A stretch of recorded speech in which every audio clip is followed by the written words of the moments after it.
کیا مجال ہے تو نہ مانے؟ سب اہل سنت مانتے ہیں، وہ صحابی رسول ہیں۔ تو کون ہے؟ کون ہے تو؟ وہ اتری دیا کون ہے تو؟ ہے کون ہے تو؟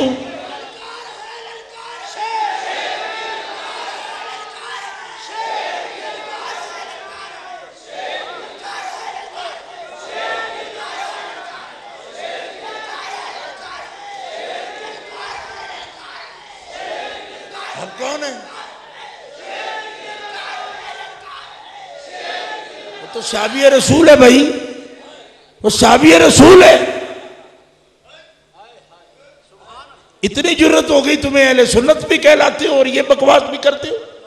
وہ تو صحابی ہے، بس صحابی ہے تو بات ختم، بات ختم۔ تیرے پاس دلیل ہے تو لا، بس صحابی نہیں ہے، ہم پیش کریں گے بخاری شریف سے کہ وہ صحابی رسول ہے۔ عبداللہ ابن عباس کہتے ہیں وہ صحابی رسول ہے۔ دا ہو، کسی نے کہا جی وہ وتر کیسے پڑھتے ہیں؟ اور فرمایا چھڑو تو وترانو، دا ہو کیوں؟ انہو صحابی، اب صحابیوں کو تم نمازیں سکھاؤ گے؟ تو خدا کے رسول کا صحابی ہے، تو کیا کہتا ہے اس کو؟ عبداللہ ابن عباس جانتے ہو کون ہے عبداللہ ابن عباس؟ اہل بیت کے ترجمان، مولا علی شیر خدا کا وہ شاگرد جس کو نہروانیوں کے ساتھ، خارجیوں کے ساتھ مناظرے کے لیے خود مولا علی اپنی جگہ بھیجا کرتے تھے ابن عباس کو۔ وہ بندہ کہہ رہا ہے ان کو نہیں معلوم تھا، ان کو اچھی طرح معلوم تھا، ان کے تو مقابل تھے وہ۔ کہتے ہیں یہ پھر لڑے کیوں مولا علی شیر خدا سے؟ میں نے کہا احتجاج کیا ان کے خلاف، احتجاج کیا کس بات کا؟ امیر المومنین حضرت عثمان کے خون کا۔ کیا یہ حق تھا؟ اہل سنت لکھتے حق نہیں تھا، احتجاج نہیں کرنا چاہیے تھا، مگر بد نیت نہیں تھے۔ کیوں کہ نبی پاک کا صحابی بد نیت نہیں ہو سکتا، بد نیت ہو تو صحابی نہیں ہو سکتا۔ زور سے کہو سبحان اللہ۔ یہ کوئی نہیں کہے گا کہ علی مرتضیٰ کے مقابلے میں وہ حق پر تھے، یہ کوئی سنی نہیں کہے گا، لیکن ان کی توہین اس لیے نہیں کرے گا کہ وہ بھی صحابی ہے۔ لیکن اگر اس کا فائدہ اٹھا کے کوئی کہے کہ وہ معاویہ اور علی برابر ہیں، وہ بھی ملعون ہے۔ اس لیے کہ مولا علی شیر خدا سے صرف 3 صحابی افضل ہیں، باقی 1.25 لاکھ صحابی نیچے ہیں، مولا علی ان سے اوپر ہیں۔ یہ اہل سنت کا میں مسلک پیش کر رہا ہوں۔ آپ چاہو گے میں شرح عقائد بھی، شرح مواقف بھی، شرح مقاصد بھی، میر سید سند شریف بھی، سعد اللہ تفتازانی بھی، میں سب کی باتیں آپ کے سامنے پیش کر سکتا ہوں۔ اس پر کوئی صحابی مولا علی کا مقابل نہیں۔ 3 صحابہ ترتیب میں ان سے افضل ہیں، ابو بکر، عمر و عثمان۔ بعد میں چاہے کوئی بڑے سے بڑا محدث ہو، مولا علی سے افضل کیا ہوگا؟ برابر بھی نہیں ہو سکتا۔ زور سے کہو سبحان اللہ۔ جزوی فضائل میں مولا علی شیر خدا ان 3 سے بھی افضل ہو سکتے ہیں، کلی میں نہیں۔ کلی فضیلت نہیں، فضیلت مطلقہ ابو بکر صدیق کو حاصل ہے۔ زور سے کہو سبحان اللہ۔ اب جسے نہیں رہنا ہے اہل سنت و جماعت میں، وہ اس کے خلاف بات کرے۔ اور اہل سنت و جماعت کا یہ سسٹم ہے جو میں بات کر رہا ہوں، یہ 1400 سال سے اہل سنت کا عقیدہ ہے۔ اس کی جو چاہے مجھ سے دلیل مانگ لے، میں ہر بات دلیل سے پیش کروں۔ میں خادم ہوں اہل سنت و جماعت کا، کوئی ہمارا کسی قسم کی تڑی نہیں ہے آپ کے لیے۔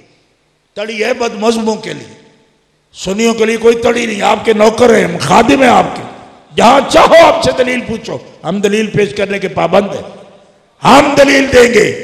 ایک سنی بھی اپنے مرکز سے ٹوٹے ہمیں پسند نہیں، ہمیں پسند نہیں، لیکن کوئی سنی کہلا کے اہل سنت کی حدود کو توڑے، اس کے ہم کبھی اجازت نہیں دیں گے، کیونکہ مرکزی جماعت اہل سنت 1400 سال سے امت کے ورثے کی مالک ہے، اور جب مالک ہے تو یہ لائن نہیں توڑنے دے گی۔ حضرت امیر معاویہ رضی اللہ تعالیٰ عنہ صحابی رسول ہیں، اور صحابی رسول کی ذکر شر یا ذکر سو برے ذکر کا اجازت نہیں ہے۔ ایک آدمی مجھے کہنے لگا مولا علی شیر خدا کو تو انہوں نے برا بولا۔ میں نے کہا برا نہیں بولا۔ کیوں؟ اس لیے کہ جہاں بھی سب کا لفظ آتا ہے اس کا مطلب گالی دینا نہیں ہوتا۔ صحیح مسلم میں یہ حدیث موجود ہے، نبی علیہ السلام نے خود فرمایا میں جسے سب کروں اور وہ مستحق نہ ہو سب کا تو میرا وہ سب بھی دعائے خیر بن جاتا ہے اس بندے کے لیے۔ یہ بات یاد رکھو، سب کا معنی ہر جگہ پہ گالی نہیں ہوتا۔ وہ تنقید کرتے تھے کہ حضرت عثمان کے قاتلوں کو فوری طور پر کیوں نہیں پکڑا جا رہا۔ اس تنقید کو سب کا معنی لے رہے محدثین کہ آخر تنقید تو ہے، لیکن یاد رکھو تنقید امیر المومنین عثمان کے خون کے حوالے سے کرنا یہ ان کی دلیل تھی، یہ ان کی تعویل تھی، اور تعویل پر جب کوئی مجتہد ہوتا ہے مختی بھی ہو تو ایک ثواب اسے ملتا ہے، مختی بھی ہو خطا پر بھی ہو تو ایک ثواب ملے گا۔ جب مولا علی شیر خدا کرم اللہ تعالی وجہ الکریم ان کو خود برا نہیں کہتے تو تم مدعی سست اور گواہ چست ہو۔ فیض الاسلام شرح ناج البلاغہ اٹھا کے دیکھو، ابن حدید کی، وہ خود لکھتا ہے کہ مولا علی سے پوچھا گیا کہ آپ کا ان سے اصول دین کا جھگڑا ہے؟ تو انہوں نے فرمایا نہیں، ان کا میرا کعبہ ایک ہے، ان کا میرا قرآن ایک ہے، بھائی ہیں ہمارے، میرے سے لڑ اس لیے پڑے کہ وہ سمجھتے ہیں کہ میں عثمان کے قاتلوں کو پناہ دیتا ہوں، حالانکہ میرا خدا جانتا ہے میں نے ان کو پناہ نہیں دی۔ اگر میرے ساتھ چلے تو ہم دونوں مل کے ان کو کنٹرول کر سکتے ہیں۔ یہ بات تو ابن حدیث شیعہ تسلیم کر گیا، اور سنیوں میں چیلے ایسے نکل آئے جو شیعوں سے بھی بڑھ کر وکالت کر رہے ہیں۔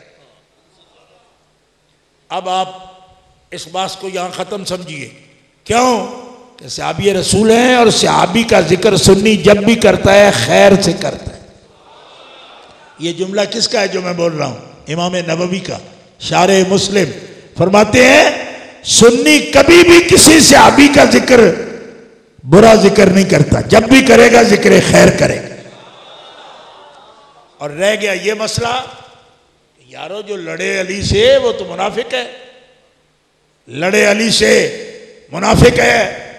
اور یہ حدیث جامع ترمذی میں موجود ہے، کننا نعرف المنافقین ببغضہم علیہ، انصار صحابہ کہتے ہیں کہ جو علی سے لڑے بغض رکھے، کسی منافق کی پہچان کے لیے ہم اتنا کافی جانتے ہیں کہ وہ علی سے بغض رکھے۔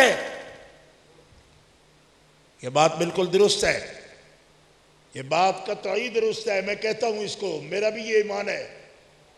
لیکن بغیر تعویل کے جو لڑے مولا علی سے اور بغض ان کی ذات سے رکھے یا ان کی صفات سے رکھے، یقیناً منافق ہے۔ لیکن میں تمہیں یہ بات عرض کرنا چاہتا ہوں کہ حضرت امیر معاویہ مولا علی کی ذات سے یا ان کے صفات سے انکار نہیں کرتے۔ میرے پاس فضائل الصحابہ موجود ہے، ابھی بھی میں دکھا سکتا ہوں۔ اس میں ایک بندہ حضرت امیر معاویہ کے پاس مسئلہ پوچھنے آیا، آپ نے فرمایا یہ علی سے پوچھ۔ اس نے کہا علی سے پوچھنا مجھے پسند نہیں، میں آپ سے پوچھوں گا۔ علی سے پوچھنا مجھے پسند نہیں، میں آپ سے پوچھوں گا۔ آپ نے فرمایا تجھ پر خدا کی لعنت ہو، جس کے علم پر مصطفیٰ کو ناز ہے تم اس سے نہیں پوچھنا چاہتے؟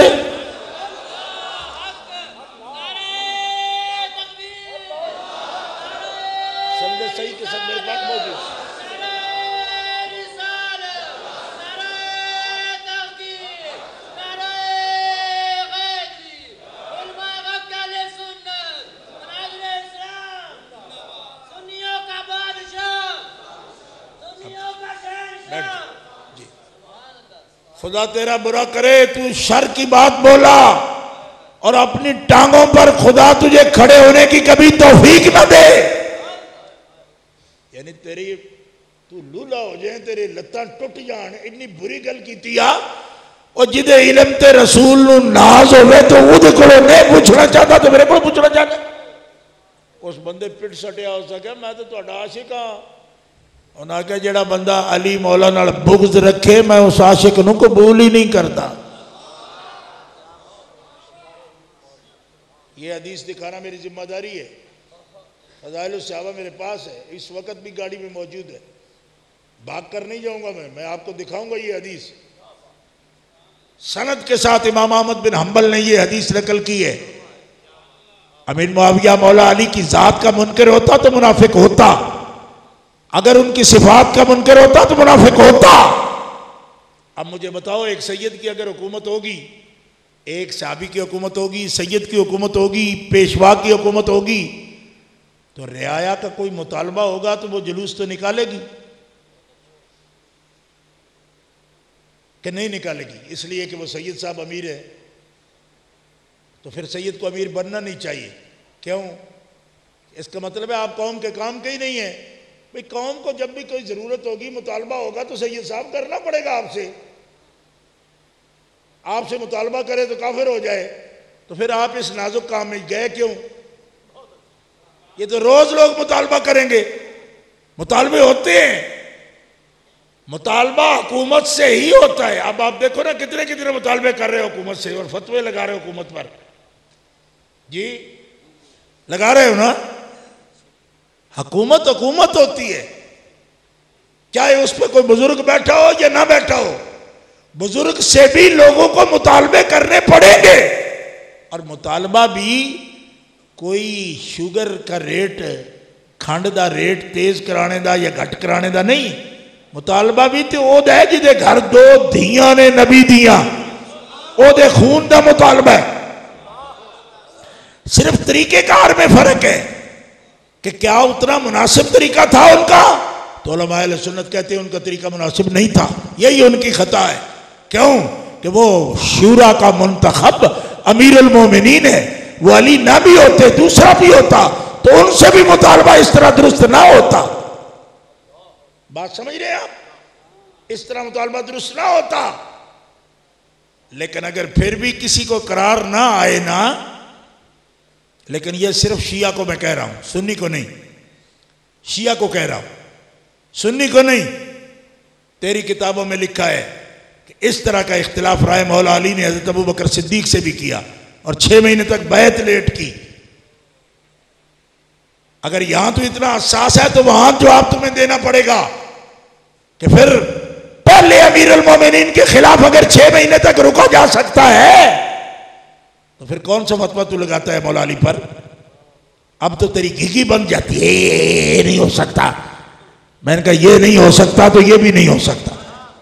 مطالبہ ہے, مطالبہ ہے, اور صحابہ کا مطالبہ ہے, ایک صحابی نہیں کئی صحابی ہے. اور اہل سنت میں ایک عالم بھی ایسا نہیں جو یہ کہے کہ ان کے مطالبے کا انداز درست ہے. سب کہتے ہیں یہ خطا ہے, یہ خطا ہے. اس میں حق پر مولا علی شیر خدا ہے. یہی اہل سنت کا مسلک ہے, میں کھلے عام آپ کے سامنے پیش کر رہا ہوں. مگر اس کے نتیجے میں تو کون ہے؟ انو منو آخے میں نے بھی بیچ گنو کہ میں ہوں بنٹا. میں کہ بنٹے سے مسئلے نہیں پوچھتے. بنٹا سمجھتے ہو؟ گلفام ہاشمی, مولوی بنٹا ہاشمی کہتے میری تقریر سنو. میں نے کہا بے وقوفا, بنٹے نال اسی پل گولی کھیڑنے, انہوں کو مسئلے نہیں پوچھتے. مسئلے بیان کرتا ہے پل گولی ایسا.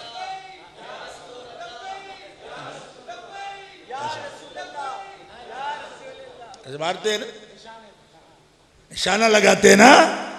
میں کہ بنٹا صاحب یہ آپ کا مسئلہ نہیں ہے, آپ کی بکاؤ قسم کی تقریریں نہیں ہیں یہ.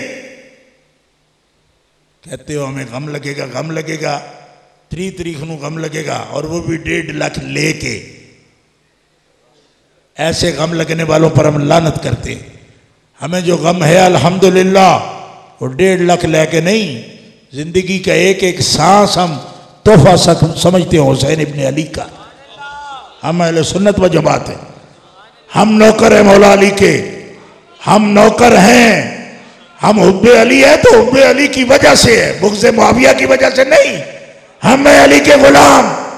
تو کبھی شجرہ نہیں پڑھتا کمینے، علی تو میرا پیر ہے،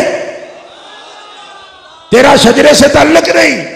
میری سحری ختم نہیں ہو سکتی جب تک علی مولا کا شجرہ نہ پڑھ. میرے سنی کا کبھی وظیفہ مکمل نہیں ہو سکتا جب تک یہ نہ پڑھ لے ناد علی مظہر العجائب تجد عونا لگا فی النوائب کل غم و ہم سینجلی بولایتک یا علی یا علی یا علی.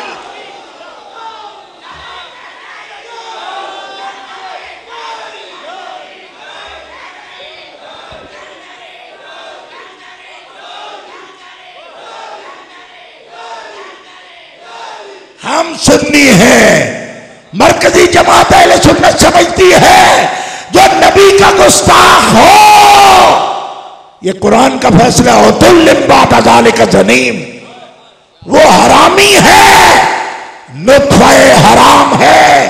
جو نبی کا گستاخ ہے اور نبی کا فرمان ہے مَن لَمْ يَعْرِفْ عِتْرَتِي، جو میری آل کے حقوق کو نہ پہچانے وہ بھی ثانیہ کا بیٹا ہے یا ولد الحرام ہے. ہم نبی کے گستاخ کو بھی حرامی سمجھتے ہیں، ہم اہل بیت کے گستاخ کو بھی حرامی سمجھتے ہیں. اس لیے نہ کسی رافضی کتے کو ہم گنجائش دینے کو تیار ہے اور نہ کسی خارجی کتے کو ہم گنجائش دینے کو تیار ہے. ہم ہیں اہل سنت و جماعت. یہ کوئی منگے تنگے کا مذہب نہیں کہ چار باتیں ادھر سے پکڑ لو چار ادھر سے پکڑ لو. یہ سسٹم ہے ہمارا. ہم کسی سے ڈر کے نہیں، کسی کی خوشامد کے لیے نہیں. یہ ہماری بنیاد ہے کہ ہمارے ایک ہاتھ میں عزت صحابہ کا پرچم ہے، ایک ہاتھ میں محبت اہل بیت کا پرچم. یہ ہمارے ائمہ کا طریقہ ہے. ہمارے ائمہ کا یہ طریقہ ہے. ہم یزیدیوں پر لعنت کرتے ہیں، ہم سارے خارجیوں پر لعنت کرتے ہیں، سارے رافضیوں پر لعنت کرتے ہیں. گستاخ صحابہ پر بھی لعنت اور گستاخ اہل بیت پر بھی لعنت. اور دونوں کی محبت جس کے دل میں ہو اس پر اللہ کی رحمت. یہ تو بات، یہ ہمارا عقیدہ ہے. گستاخ رسول حرامی ہے. ضروری نہیں کہ وہ سلمان تاثیر ہو. اگر اسماعیل دہلوی کہے کہ نبی کا خیال تو گائے بیل کے خیال سے بدتر ہے تو اس کو امام بنانا جائز ہے. اور سلمان تاثیر کالا قانون کہے تو اس کو مارنا ٹھیک ہے. تو اسماعیل دہلوی کو مولوی سمجھنا ٹھیک ہے. یہ دوغلی پالیسی ہے تمہاری. چیچا بطنی والوں، مرکزی جماعت اہل سنت ہر گستاخ کو گستاخ سمجھتی ہے اور واجب القتل سمجھتی ہے. اگر تھانوی کہے کہ نبی کا علم چپایوں برابر ہے تو اس پر بھی، اور جو آہستہ کہے اس پر بھی لعنت ہے. یہ تم رواجی مسئلے کرتے ہو، رواجی مسئلے کرتے ہو. جس نے نبی کے علم کو چوپایوں کے برابر کہا اس تھانوی پر بھی. جس قاسم نانوتوی کتے نے یہ کہا کہ نبی کے بعد بھی کوئی نبی پیدا ہو جائے تو خاتمیت محمدی میں فرق نہیں آتا، ختم نبوت کے اس منکر دارالعلوم دیوبند کے بانی قاسم نانوتوی اور اس کی ذریت پر بھی. گستاخ صرف ایک طرح کا نہیں ہوتا کہ داڑھی منا ہو، داڑھی منا گستاخ ہو تو واجب القتل ہے، اور داڑھی والے کو حق پہنچتا ہے کہ وہ نبی کی توہین کرتا پھرے. یہ دوغلی پالیسی ہے. اس کو کہتے ہیں یہ مسلک ہے، یہ فرقہ ہے جی، وہ کر سکتے ہیں. کون کر سکتا ہے؟ فرقہ ہو تو وہ فرقہ کافروں کا ہے، مسلک ہو تو مسلک کافروں کا ہے. کیوں؟ اس لیے کہ قرآن و سنت میں نبی کی تعظیم واجب ہے، توہین کی اجازت کسی کو بھی نہیں ہے. زور سے کہو سبحان اللہ.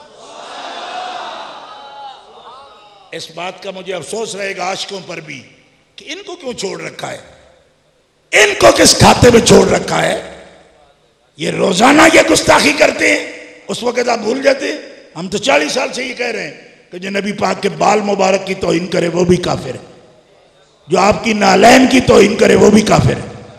لو قال لنعل النبی نعیل یکفر، جو جوتی مبارک کی توہین کرے وہ بھی، زور سے بولو، وہ بھی، زور سے بولو، نبی علیہ السلام کی جوتی کی توہین کرنے والا بھی۔ تو ان کا کیا حق ہے پھر؟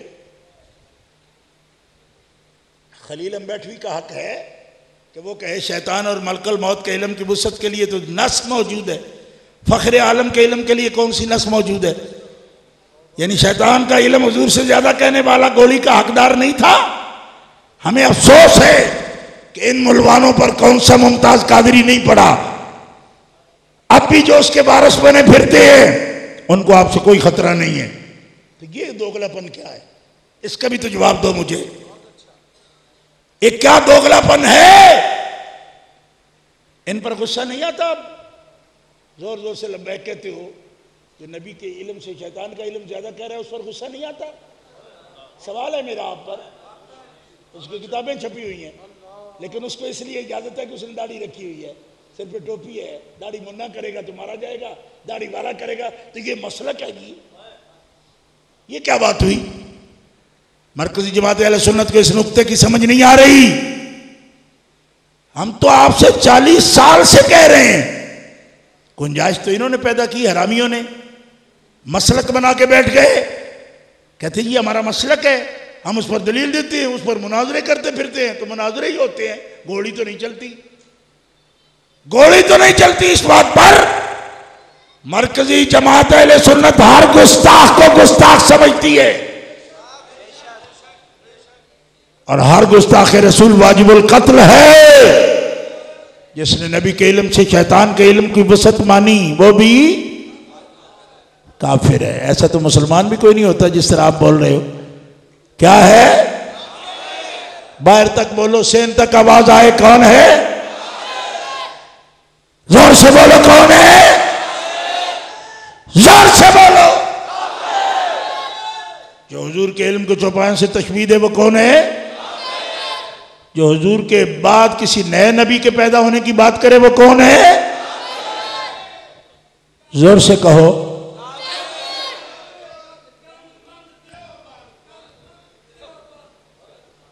شکر ہے، بات سمجھ آئیے۔ میں ذرا گستاخ بے نقاب کروں نا، کیونکہ آپ گستاخوں کے خلاف ذہن رکھتے ہیں، تو میں بے نقاب کر کے دوں کہ گستاخ تو آپ تے سجے کھبے رہتے ہیں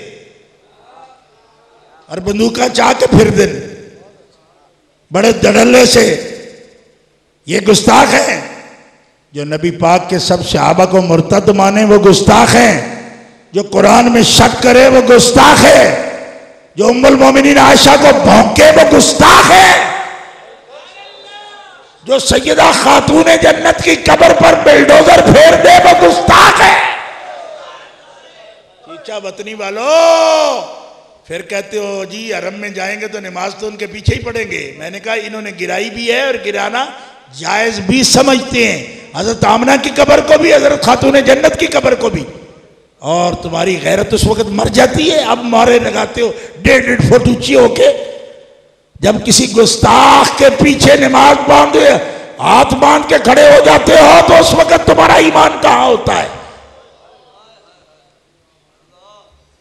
نہ صرف انہوں نے گرائی ہے بلکہ اس کے ذمہ دار ہیں آج والے بھی، کہتے ہیں ہاں ٹھیک گرائی ہے کیونکہ اس کا ثبوت ہی کوئی نہیں۔ یہی شاہ وہاں مجھے مل گیا، کہنے لگا تو اپنے بندوں کو بھی ان کے پیچھے نماز نہیں پڑھنے دیتا تو بڑا سخت ہے، تو متشدد ہے۔ میں نے کہا ادھر آ میرے پاس، ادھر آ۔ ادھر میرے ساتھ آیا، میں نے قبر دکھائی، میں نے کہا یہ کن کی قبر ہے؟ کہتے وفاول میں تو یہی لکھا ہے کہ یہ حضرت خاتون جنت کی قبر ہے۔ تو میں نے کہا سید ہے، غیرت نہیں آئی؟ کہتے آئی ہے۔ تو میں نے کہا جس کی سگی ماں کی قبر کو کوئی اکھاڑے گا، وہ جو امام اکھاڑے گا اس کے پیچھے کوئی نماز پڑھے گا؟ اگر کمیٹی میں ہوا تو اس امام کو مسجد میں رہنے دے گا؟ جو امام اس کی ماں کی قبر کو اکھاڑ کر آئے گا اس کو کوئی مسجد میں امام رکھے گا؟ تو میں نے کہا یہ ماں بھی اس کو کہتا ہے، ان کو ماں بھی کہتا ہے، اور مقام بھی ان کا یہ ہے کہ یہ حضور کے جگر کا ٹکڑا ہے۔ فاطمہ تو بدعۃ منی، وہ تو میرے جگر کا ٹکڑا ہے۔ ان کی قبر گرائی گئی ہے اور تو ان کے پیچھے نماز پڑھتا ہے اور برا مجھے کہتا ہے کہ یہ کیوں منع کرتا ہے؟ غیرت کہاں مر گئی ان ملوانوں کی اور ان سیدوں کی؟ حضرت آمنہ کی قبر کو کیا انہوں نے بلڈوز کیا تھا کہ نہیں نجدیوں نے؟ معلوم ہے؟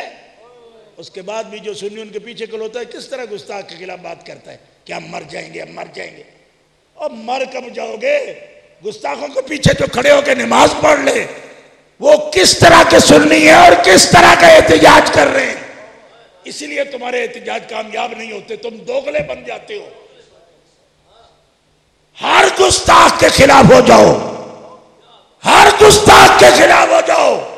جو قرآن کا منکر ہے وہ بھی گستاخ ہے، جو صحابہ کا منکر ہے وہ بھی گستاخ ہے، جو آل رسول کا منکر ہے وہ بھی گستاخ ہے۔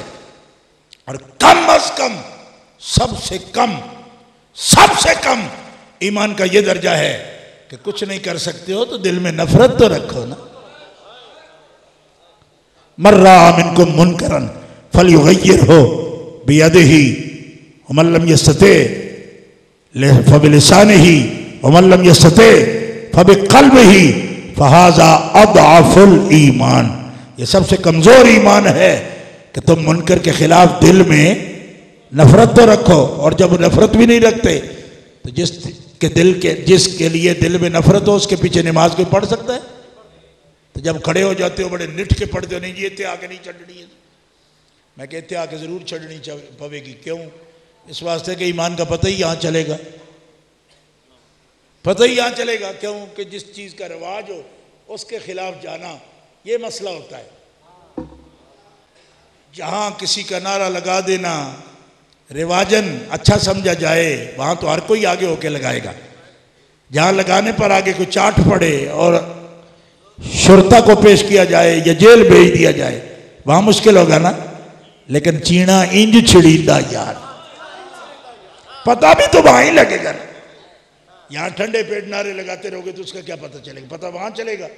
مجھے ایک افغان نے کہا وہاں، کئی دن سے میں دیکھ رہا ہوں تو نماز نہیں پڑھ رہا، تیرے ساتھ والے بھی نہیں پڑھ رہے، ہم تمہیں جیل میں ڈالیں گے، یہ نیچے بڑی سرنگیں ہیں۔ میں نے کہا تم بھی افغانستان سے آئے ہو نا، اسلام آباد کب آؤ گے ذرا پتہ کرو مجھے۔ ایئرپورٹ پر اترو گے میں تمہیں بتاؤں گا کہ سرنگیں یہاں زیادہ ہیں یا وہاں زیادہ ہیں۔ دھمکیاں دیتے ہو تم، نہیں پڑھتے ہم۔ جنہوں نے جنت البقیع کی توہین کی ہم ان کو جوتی کی نوک پر بھی نہیں رکھتے۔ امام مان لیں تمہیں؟ کمینوں، یزیدیوں، خارجی کتوں، ہم کسی گستاخ کو امام نہیں مان سکتے۔ یہی فتویٰ ہے میرے امام احمد رضا بریلوی کا، کبھی نہیں پڑھی ہوں، محدث اعظم نے نہیں پڑھی، امام اہل سنت کاظمی قبلہ نے نہیں پڑھی۔ ہاں جیل چلے گئے، قاضی سے بھی مناظرہ کیا، جیل گئے لیکن نہیں پڑھی۔ اور آج جو لوگ وہاں نمازیں ان کے پیچھے پڑھے اور پھر آ کے بات کرے دی ہم بڑے ٹھیکیدار ہیں، اہل سنت کے لیڈر ہیں۔ میں نے کہا ایک چوپڑی لے لے منہ 4 بجے لے کے